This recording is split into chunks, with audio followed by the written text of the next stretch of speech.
verset 12. Aujourd'hui, c'est à la lumière de la parole. Amen. Amen. Psaume 68, verset 12.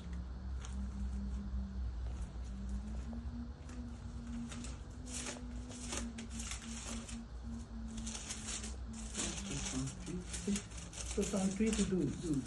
Tu peux lire, non? Moi, j'ai trouvé, je peux lire. Ouais. Le Seigneur dit une parole et les messagères de la bonne nouvelle sont une grande armée.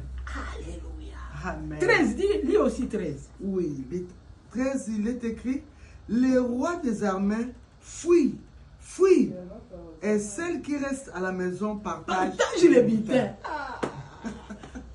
Maman pasteur, c'est pour te dire que si une femme se lève pour évangéliser, devant Dieu, c'est une grande armée. Amen. Donc, tel que tu es là, tu es une grande armée. Quand les autres t'appellent, oh, une femme, parce qu'on te compare avec, ou bien sa femme qu'elle a laissée à la maison, on peut te comparer comme sa maman. Oui. Hein?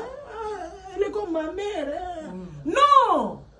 Tu n'es pas sa maman. Amen. Tu n'es pas la femme qu'elle a laissée à la maison. Amen. Toi, tu es une grande armée devant l'Éternel. Amen. Amen. C'est que maman, si je peux comprendre, Amen. une femme est plusieurs, mais un homme est seul. Parce qu'on la compare comme une très grande armée. Cette femme-là qui combat, elle est une grande. Elle est plusieurs, elle est beaucoup de choses. Tu sais pourquoi on la compare comme ça? Non. On peut rentrer dans Jean 4, verset 29, je pense. Jean 4. Jean 4, 29. Aujourd'hui, nous sommes à la lumière de la parole. Amen.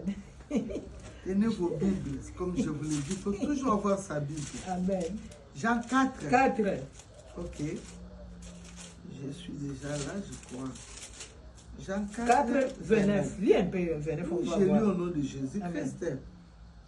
Il est écrit, venez voir un homme qui m'a dit tout ce que j'ai fait. Ne serait-ce point le Christ? Commence par 27. 27, il dit, là-dessus arrivèrent ses disciples qui furent étonnés de ce qu'il parlait avec une femme. Toutefois, aucun ne dit, que demandes-tu? Ou de quoi parles-tu avec elle? Alors la femme, ayant laissé sa cruche, s'en alla dans la ville et dit aux gens, venez voir un homme qui m'a dit tout ce que j'ai fait, ne serait-ce